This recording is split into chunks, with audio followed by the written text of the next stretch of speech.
Hello friends, welcome back to the next lecture.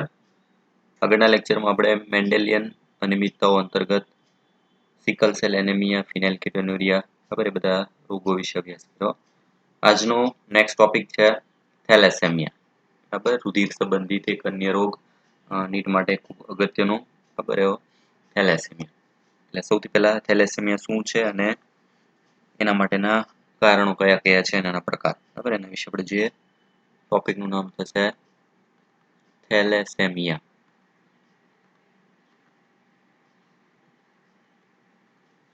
Thalassemia જે છે એમાં પાછળ સેમિયા શબ્દ આવે છે, એનો મતલબ એક પ્રકારનો એનિમિયા, જેમાં રુધિર સંબંધિત, હિમોગ્લોબિન સંબંધિત કોઈ પણ ખામી હોય તેમાં એનિમિયા શબ્દ જે છે હંમેશા આવતો હોય. એટલે સૌથી પહેલી લાઈન આપણે થેલેસેમિયા જે છે ને સિકલ સેલ એનિમિયાના સંદર્ભમાં જે છે યાદ રાખવાનું છે. સૌથી શરૂઆતનો ભાગ થશે રુધિર સંબંધિત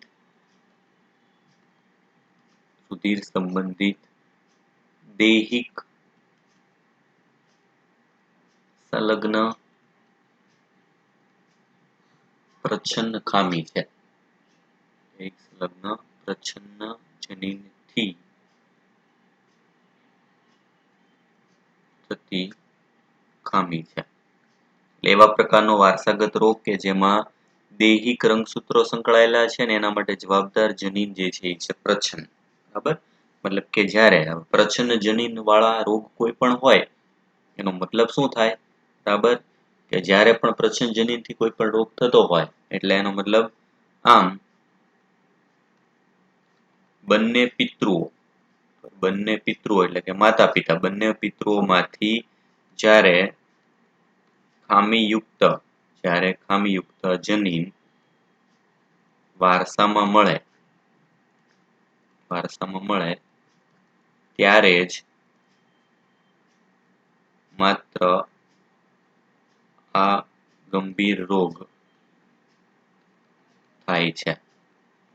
પ્રચ્છન્ન જનીનો સ્વાભાવિક છે કે બેય જ્યારે હાજર હોય ત્યારે જ આવી ખામી જે છે જોવા મળે. એટલે બંને પિતૃઓ, માતા અને પિતા બંનેમાંથી જ્યારે ખામીયુક્ત જનીન વારસામાં જાય ત્યારે જ આ ગંભીર કક્ષાનો જે છે થેલેસેમિયા જોવા મળે. બરાબર, એટલે થેલેસેમિયા જે છે સંબંધિત જે છે પ્રકાર કયા કયા છે અને એને શેના આધારે પ્રકાર પાડવામાં આવેલા છે એ આપણે જોઈ લે.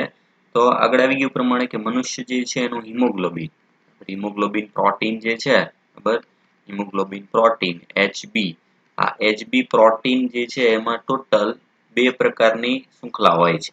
બરાબર, જેમ કે એમાં એક જોડ હોય આલ્ફા શૃંખલા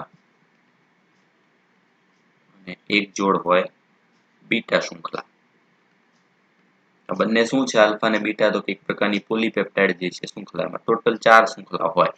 હિમોગ્લોબિન પ્રોટીન જે છે, બરાબર, એમાં બે આલ્ફા શૃંખલા આવેલી હોય, બે બીટા શૃંખલા અથવા જોડમાં લઈએ. બરાબર, એટલે હિમોગ્લોબિનનું શબ્દથી પ્રમાણ આપેલું છે હિમ, એટલે એકમાં આવેલો હિમ સમૂહ, બરાબર, જેમાં 4 આયન તત્વ આવેલા હોય. બીજો ભાગ છે એનું ગ્લોબિન. બીજો ભાગ જે છે ગ્લોબિન વાળો ભાગ જે છે શું છે? તો કે એમાં બે આલ્ફા અને બે બીટા શૃંખલા જોડાય એટલે એમાંથી આવી રીતના હિમોગ્લોબિન પ્રોટીન થાય. હવે ચારે ચાર આલ્ફા અને બીટા શૃંખલાઓ જે છે પૈકીમાંથી કોઈ પણ એક આલ્ફા કે બીટા શૃંખલામાં ખામી સર્જાય, બરાબર, તેના લીધે હિમોગ્લોબિન પ્રોટીનનું જે નિર્માણ થવું જોઈએ જેટલી માત્રામાં, બરાબર, એટલું થાય નહીં.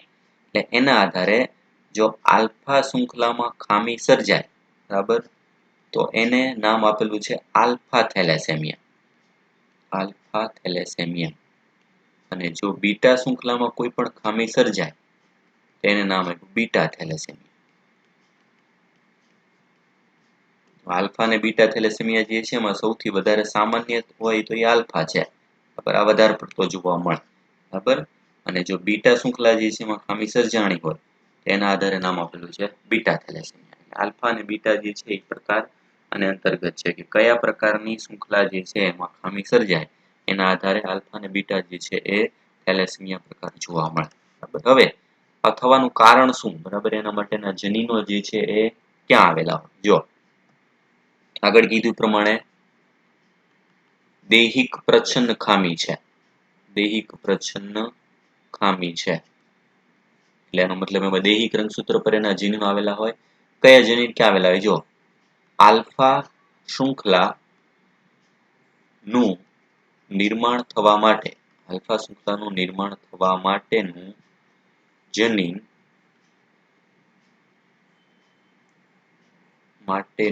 નહીં થાય, પણ માટેના જનીન લેવું પડશે, કારણ કે એના માટે ટોટલ જે છે 2 જનીન છે. બરાબર, આલ્ફા શૃંખલાનું નિર્માણ થવા માટે 2 સંલગ્ન જનીન માટે 2 સંલગ્ન મતલબ જોડમાં આવેલા જનીનો. કયા 2 જનીનો? HbA1 અને HbA2 જવાબદાર છે, જે મનુષ્યના 16મા રંગસૂત્ર જે છે એમાં હાજર હોય છે. એટલે સૌથી અગત્યની બાબત, બરાબર, ટેક્સ્ટ બુક જે છે એમાં આપેલું છે. આ ભાગ પૂછાય છે કે આલ્ફા થેલેસેમિયા જે છે એના માટે જવાબદાર જે શું છે? તો આલ્ફા શૃંખલાનું નિર્માણ થવા માટે એક જનીન છે HbA, બીજો છે HbA2, HbA1 અને HbA2. 16મા રંગસૂત્ર જે છે, હવે જો રંગસૂત્ર હોય જોડમાં આવેલા હોય, આ દાખલા તરીકે 16મું રંગસૂત્ર છે, રંગસૂત્ર જોડમાં હોય, એટલે દાખલા તરીકે આ જ ભાગ જે છે એનું આવેલું છે સમજણ. એટલે આ શું થશે? 16મા રંગસૂત્રની સમજાત જોડ, કારણ કે રંગસૂત્રો જે છે જોડમાં આવેલા હોય. 16 રંગસૂત્ર જે છે, 16મા રંગસૂત્ર એમાં એક જનીન જે છે આવેલું છે, દાખલા તરીકે HbA1. ઉદાહરણ તરીકે અહીંયા બીજું આવેલું સમજવા માટે, આ છે HbA2. હવે જેવું 16મા રંગસૂત્રમાં એક જે છે એની જેવું તે સાથેની બીજી જોડ અહીંયા પણ હાજર હશે. અહીંયા પણ હાજર હશે HbA1, અહીંયા હાજર હશે HbA2. ટોટલ જે છે આમાં જનીનની સંખ્યા, રંગસૂત્રો જે છે જોડમાં હોય, બરાબર, એ જોડમાં આવેલા રંગસૂત્ર પ્રમાણે તમે એની સંખ્યા જોશો તો 4 ટોટલ જનીનો થાય. 1, 2, 3 અને 4. શું કામ? કારણ કે 16મા રંગસૂત્ર જે છે એમાં એક જ રંગસૂત્ર પર આ 2 જનીન આવેલા છે. હવે રંગસૂત્રોમાં હાજર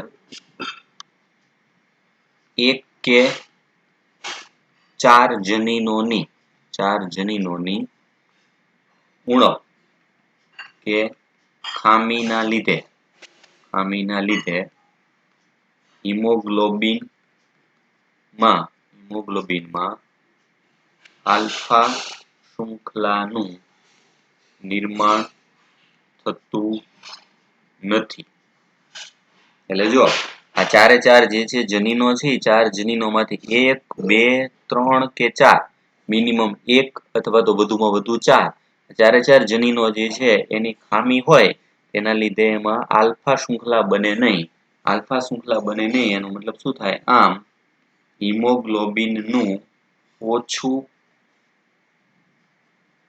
નિર્માણ થાય છે.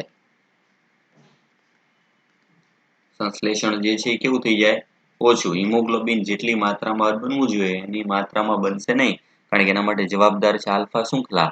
જો આલ્ફા શૃંખલામાં એક જનીન નહીં હોય તો એક શૃંખલા નહીં બને, બરાબર, 2 જે છે નહીં હોય તો 2 શૃંખલા નહીં બને, 4 જનીનો હોય તો 4 શૃંખલા જે છે નિર્માણ થશે નહીં. તો એ શૃંખલા નિર્માણ કરવા માટે 2 જનીનો છે, 2 જનીનો જોડમાં આવેલા છે, 1 કે 4, બરાબર, મિનિમમ 1, મેક્સિમમ 4 જનીનો નહીં હોય, તેના લીધે આલ્ફા શૃંખલા નિર્માણ ના થાય, અને એના લીધે જે હિમોગ્લોબિન બનવું જોઈએ, બરાબર, એ ઓછું નિર્માણ થાય. આ જે સ્થિતિ જે છે એને કહેવાય આલ્ફા થેલેસેમિયા.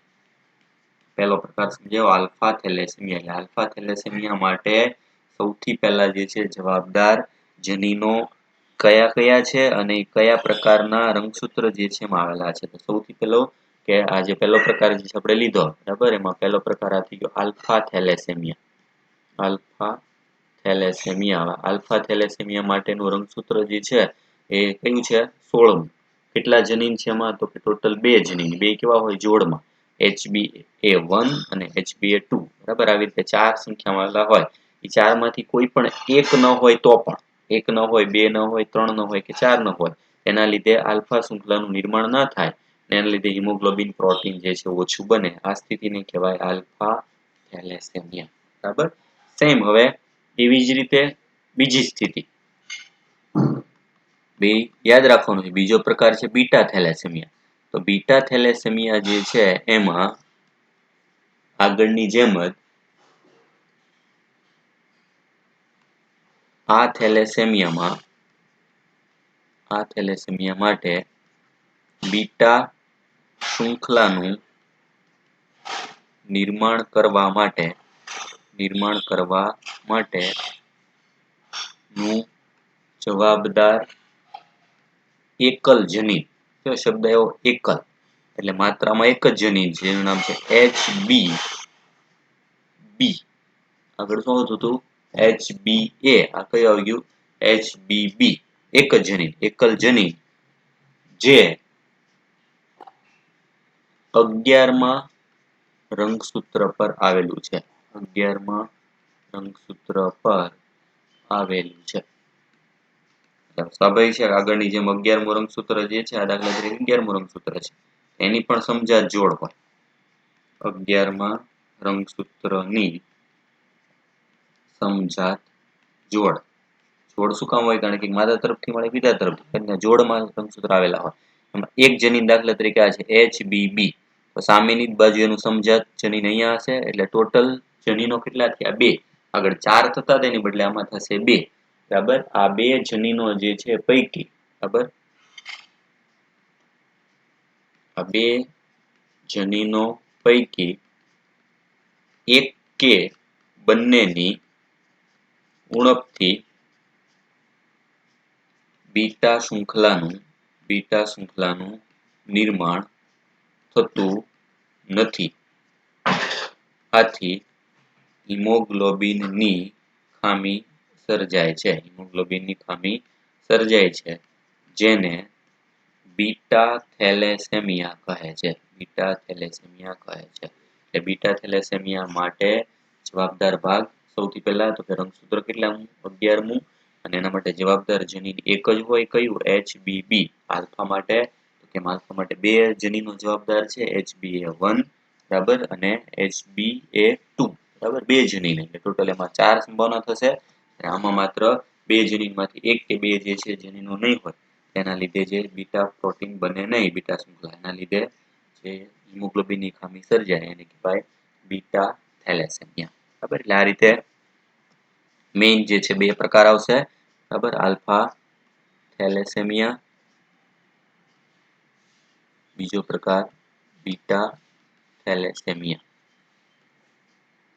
આલ્ફા માટે આવશે 16મું રંગસૂત્ર, અહીંયા આવશે 11મું રંગસૂત્ર.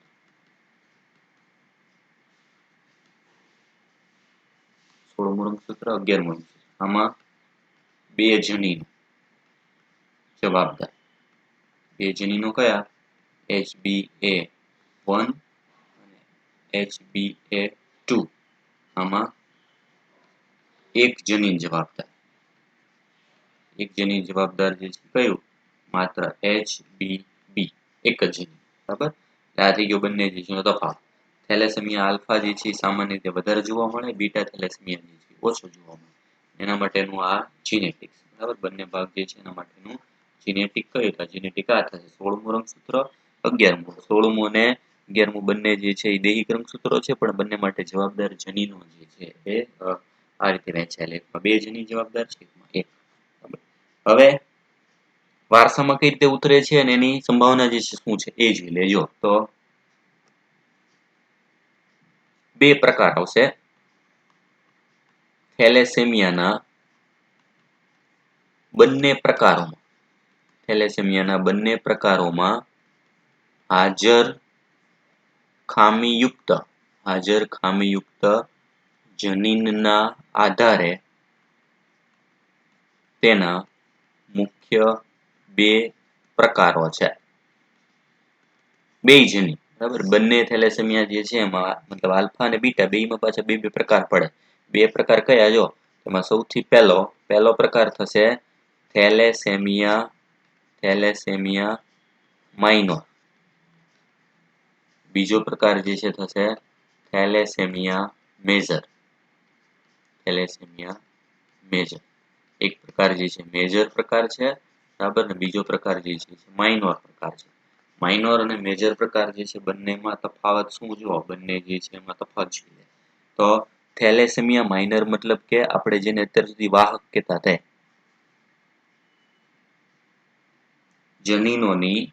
જનીનોની જોડ પૈકી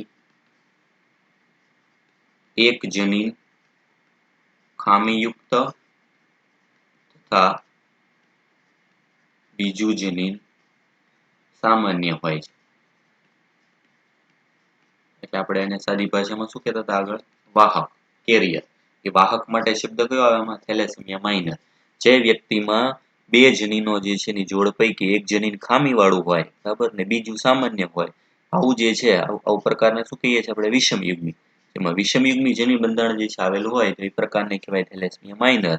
જ્યારે મેજર જે છે મતલબ શું, તો કે બંને જનીનો ખામીયુક્ત હોય છે. બંને જનીનો ખામીયુક્ત હોય છે, મતલબ કે આ વ્યક્તિ જે છે બરાબર એ ઓછું જીવી શકે. એમાં થેલેસેમિયા જે છે એની ગંભીર સ્થિતિ હોય. આ શું થશે, થેલેસેમિયાની ગંભીર સ્થિતિ. કારણ કે એમાં બંને જનીનો કેવા છે, ખામીયુક્ત. કેવા કે સમયુગ્મી, પણ કેવા હશે, સમયુગ્મી પ્રચ્છન્ન. બંને સમયુગ્મી પ્રચ્છન્ન જનીનો જેનામાં હાજર હોય, માતા પિતા બે માંથી એક વારસાગત જે છે મળ્યું હોય ખામીયુક્ત જનીન, તો એ વ્યક્તિને કહેવાય થેલેસેમિયા મેજર. બરાબર ને, જો એક જ હોય હાજર તેને કહેવાય થેલેસેમિયા માઇનર. માઇનર ને મેજર પરથી આપણને ખબર શું પડે, જો તો માતા અને પિતા બંને જ્યારે થેલેસેમિયા માઇનોર હોય, બરાબર, તો એના સંતાનમાં થેલેસેમિયા મેજરની સંભાવના છે. પહેલી સ્થિતિ.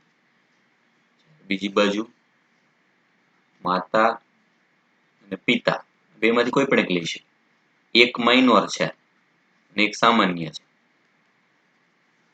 મતલબ જ્યારે બંને માઇનોર નથી, બરાબર, ત્યારે મેજરની સંભાવના હોતી નથી. કોઈ પણ વ્યક્તિ જે છે એને મેજર જે છે રોગ થવાની સંભાવના હોતી નથી. બરાબર, આપણે આના જેનેટિક્સ જે છે એના આધારે સમજીએ. એનો મતલબ કે માતા પિતા બંને જ્યારે કેરિયર હોય, બેયમાં જ્યારે એક એક ખામીયુક્ત જનીન હોય, તો જ એના સંતાનમાં મેજર જે છે સ્થિતિ થવાની સંભાવના છે. એક જે છે ખામીયુક્ત જનીન ધરાવે છે, બીજો વ્યક્તિ સામાન્ય છે, તો મેજરની સંભાવના નથી. બરાબર, માઇનરની સંભાવના થઈ શકે. બરાબર, એટલે એના માટે આપણે એનું જીનેટિક્સ જે છે સમજીએ. જનીન જે છે ને આપણે અલગ અલગ રંગ દ્વારા સમજીએ. કઈ રીતે, જો તો એક સ્થિતિ લઈએ, થેલેસેમિયા માઇનોર. સામેની બાજુ પણ થેલેસેમિયા માઇનોર. દાખલા તરીકે માતા પિતા સંતાન જે છે એક્સ આધારિત નથી, એટલે આપણે કોઈ પણ લઈશું. બે બે પિતૃ જે છે બંને માઇનર સ્થિતિમાં છે. માઇનર સ્થિતિ એટલે આ રીતે, બે જનીન જે છે એમાંથી એક જનીન જે છે સામાન્ય હશે, બીજું જનીન જે છે ખામીયુક્ત છે. સમજવા માટે એક ભાગ જે છે ડાર્ક દર્શાવું છું, બીજો ભાગ જે છે સામાન્ય દર્શાવું છું. બરાબર, હવે આમાં જે રંગીન ભાગ જે છે આ શું છે, તો કે ખામીયુક્ત જનીન. અને સામાન્ય ભાગ જે છે એ કઈ છે, સામાન્ય સ્થિતિ. માઇનર છે એનો મતલબ શું, જો એક ખામીયુક્ત છે, એક સામાન્ય છે. ખામીયુક્ત ભાગ છે, એક સામાન્ય છે. હવે આવી પેઢી જે છે એમાં સંતાન પેઢીમાં સંભાવના શું, જો પહેલી પેઢી લઈ. પહેલી પેઢીમાં આ એક જે છે એને આની સાથે ગુણવાના, એટલે એનો મતલબ શું થશે? જો એક પિતૃ તરફથી ખામીયુક્ત જનીન વારસા મળે છે, એટલે કે ડાર્ક કલર, અને સામે બીજા પિતૃમાંથી પણ ખામીયુક્ત જનીન જે છે વારસા મળે છે. આ સંતાન જે છે એ શું કહેવાય? Thalassemia major. બેયમાંથી એક એક જે છે આ જનીનો વારસા મળે છે, તો થશે મેજર. બીજી સ્થિતિ જે છે એમાં પિતૃમાંથી એક જનીન જે છે મળે છે ખામીયુક્ત, બીજા પિતૃમાંથી મળે છે સામાન્ય. આ શું થશે? Thalassaemia minor. ત્રીજી સ્થિતિ જે છે એમાં એક પિતૃમાંથી, આમાંથી લઈએ આ સામાન્ય, બીજા પિતૃ જે છે એમાંથી મળે છે ખામીયુક્ત, એ પણ થશે થેલેસેમિયા માઇનોર. ચોથી સંભાવના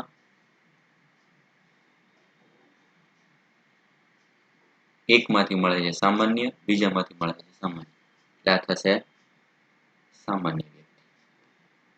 તો જો શું મળ્યું? તો કે જ્યારે બે થેલેસેમિયા માઇનર વ્યક્તિઓ જે છે, બરાબર, એક ખામીયુક્ત જનીન છે, એક સામાન્ય છે, તો એની આ 4 સંભાવના જે છે ટોટલ થાય, એમાં આપણે એની ટકાવારી લઈએ તો કે થેલેસેમિયા મેજર જે છે એની સંભાવના થશે 25%. થેલેસેમિયા માઇનોર જે છે એની સંભાવના થશે 50%, 4 માંથી 2. અને સામાન્ય સ્થિતિ જે છે એની સંભાવના થશે 25%. હવે આમાં રોગના લક્ષણો જે છે કોને જોવા મળે? તો રોગના લક્ષણ વાળા ભાગ ખાલી આને જ જોવા મળે. થેલેસેમિયા મેજરની સંભાવના 25%, માઇનરની સંભાવના 50% અને સામાન્ય વ્યક્તિની સંભાવના 50%. આ જે છે એ એનો આન્સર થશે. આવા પ્રમાણેની સ્થિતિ જે છે જ્યારે પૂછાય ત્યારે. એવી જ રીતે બીજો ભાગ લઈએ આપણે. બીજી સ્થિતિ દાખલા તરીકે આવી લઈએ. એક છે થેલેસેમિયા માઇનોર, સામેની બાજુ બીજી વ્યક્તિ છે થેલેસેમિયા મેજર. બરાબર, તો આમાં પણ આગળની જેમ રંગવાળા ભાગ જે છે એનાથી દર્શાવીએ.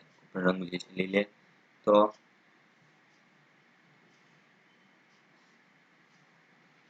એક છે માઇનર સ્થિતિ, મતલબ એક જનીન જે છે એ રંગીન ખામીયુક્ત, બીજું સામાન્ય. જ્યારે આમાં કે જે મેજર જે છે એનો મતલબ એમાં બંને જનીનો જે છે કેવા હશે? ખામીયુક્ત. ફરીથી દર્શાવી દઈએ. ખામીયુક્ત જનીન જે છે ખામીયુક્ત થશે, અને જે બોક્સ ખાલી દર્શાવેલું હશે એ કેવું હશે? સામાન્ય જનીન. હવે આની વંશાવળી જે છે પેઢી જોઈએ તો પેઢી શું મળશે? તો પહેલો પ્રકાર એક પિતૃમાંથી જે છે મળશે પહેલું લઈએ ખામીયુક્ત જનીન, બીજામાં તો બધા ખામીવાળા જ છે, એમાંથી પણ ખામીયુક્ત. પહેલી સંભાવના આ કઈ થશે? તો કે થેલેસેમિયા મેજર, કારણ કે બે જનીનો જે જોવા મળે. બીજો પ્રકાર પહેલામાંથી ખામીયુક્ત, આમાંથી બીજો પ્રકાર એ પણ મળશે ખામીયુક્ત, ફરીથી મળશે થેલેસેમિયા મેજર. ત્રીજી સંભાવના આમાંથી લઈએ સામાન્ય જનીન, બીજામાંથી મળશે ખામીયુક્ત. ચોથી સંભાવના જે છે આમાંથી લઈએ સામાન્ય, આમાંથી લઈએ બીજું ખામીયુક્ત. એટલે શું થઈ ગયું? જો થેલેસેમિયા માઇનોર, થેલેસેમિયા માઇનોર. પરિણામ શું મળે આમાં? પરિણામ તરીકે થેલેસેમિયા મેજર થવાની સંભાવના પણ 50%, અને થેલેસેમિયા માઇનોર જે છે એની સંભાવના પણ કેટલી? 50%. કોઈ પણ વ્યક્તિ આમાં સામાન્ય નહીં હોય, બરાબર, મતલબ કે એમાં ખામીયુક્ત જનીન જ ના હોય એવી સ્થિતિ નહીં હોય. સામાન્ય જે છે સ્થિતિ 0, માઇનરની સંભાવના 50% અને મેજરની સંભાવના પણ 50%. બરાબર, આવી જે છે જોવા મળશે. આ એક થશે. નેક્સ્ટ ત્રીજો પ્રકાર જે છે આપણે ત્રીજી સ્થિતિ લઈએ કે જેમાં એક વ્યક્તિ જે છે ને કોઈ પણને દાખલા તરીકે સામાન્ય રાખી. ત્રીજી સંભાવના જેમાં દાખલા તરીકે એક વ્યક્તિ જે છે જે સામાન્ય વ્યક્તિ, સામે બાજુ લઈએ થેલેસેમિયા માઇનોર. સામાન્ય વ્યક્તિ જેમાં બંને જનીનો બ્લેન્ક રાખશું. માઇનર એટલે એક સામાન્ય જનીન, બીજું જે છે ખામીયુક્ત જનીન.